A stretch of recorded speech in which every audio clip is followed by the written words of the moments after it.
Rwanda, isiganwa ry'amagare hano mu gihugu cy'u Rwanda, ubwo havagaho UCI turu y'isi, hahise hazaho turu du Rwanda, ubwo yitabiriwe n'ibihugu bigiye bitandukanye. Iyi turu du Rwanda yaranzwe n'udukorwa twinshi cyane, dore yuko n'impanuka zitabuze. Ubwo tape ya mbere yarangiye hari abakomerekeye mu turu du Rwanda, hagapfa abafana babiri ndetse n'abasiganwaga barakomereka. Iyi ni tape ya kabiri, ubwo abasiganwa barimo barava mu karere ka Bugesera berekera mu karere ka Huye. Mwibuke yuko u Rwanda ari urw'imisozi igihumbi, ubwo ikirenge cy'igare cyangwa ipine ry'igare rivuga ari nako ikirenge cy'umunyonzi kinyonga igare. Nagingi byakuyeho yuko bari bugende uturere dusanga dutanu birukanka basiganwa.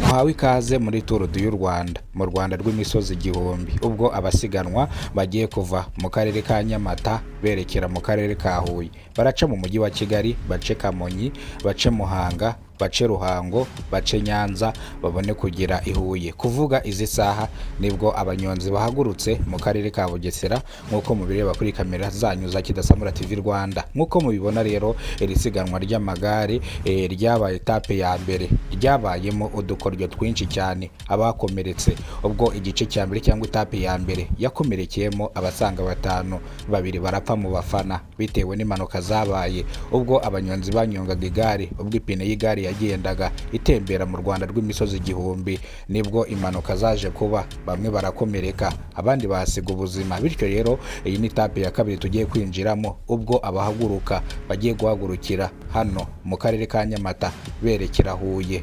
Muhawe ikaze hano ku muyoboro wa Kidasamura TV Rwanda. Ni muri bwo bwa mbere, kora subscribe, ufungura inzogera kugira ngo uzajye ubashe kubona amakuru mu gihugu cy'u Rwanda kandi yizewe. Ikaze, reka dutangirire hano. U Rwanda rw'imisozi igihumbi, u Rwanda rwa gihanga, u Rwanda rumaze kugera ku gihe, ubwo isiganwa ry'amagare hano mu gihugu cy'u Rwanda riba bakahita bifuza kurizana mu Rwanda. Murabizi UCI, isiganwa ry'amagare ku rwego rw'isi, riheruka kubera hano mu Rwanda, bitewe n'uko u Rwanda ari u Rwanda rw'imisozi igihumbi.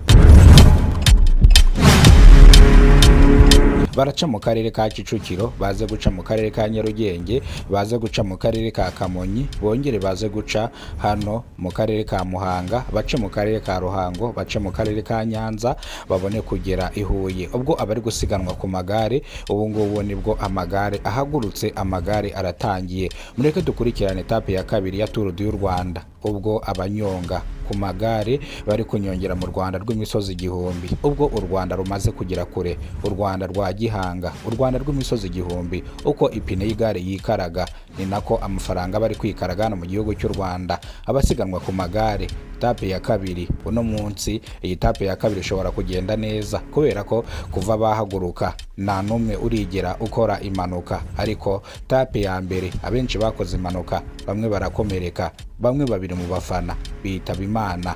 Reka dukomeze rero na etape ya kabiri, ubwo ipine ry'igare ryikaraga, nibwo umurishyo w'intore ukubita ingoma, nibwo intore ziri guhamiriza. Aho bano bari gusiganwa bari kuhasanga abafana, bari kubafana bakabatera morale. U Rwanda rw'imisozi igihumbi, u Rwanda rwashyizemo abakinnyi batatu hano mu isiganwa ry'amagare. Bano bakinnyi mwigize kubabona muri turu y'isi, reka mbabwire amazina yabo. Harimo Moyize Mugisha, harimo Samuel Mugisha, harimo Eric Imanizabayo, nibo bari gusiganwa hano muri turu du Rwanda. Etape ya mbere bakoze udushya, ese no muri etape ya kabiri bava Nyamata berekera Huye baraza gukora udushya. Reka duhanga amaso u Rwanda rw'imisozi igihumbi, umurishyo w'intore uko wikaraga uvuza ingoma, ni nako ipine ry'igare ryikaragira mu Rwanda rw'imisozi igihumbi. Reka rero dukomeze dukurikirane isiganwa ry'amagare.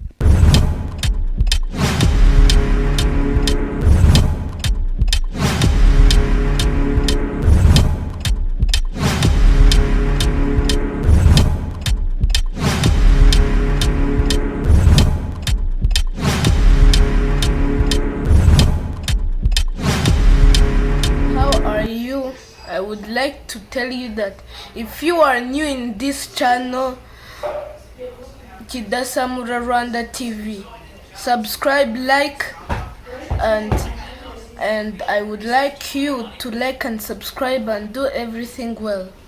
So hit the post notification, ring that big bell, and I hope you guys are okay and you will have good luck. Bye.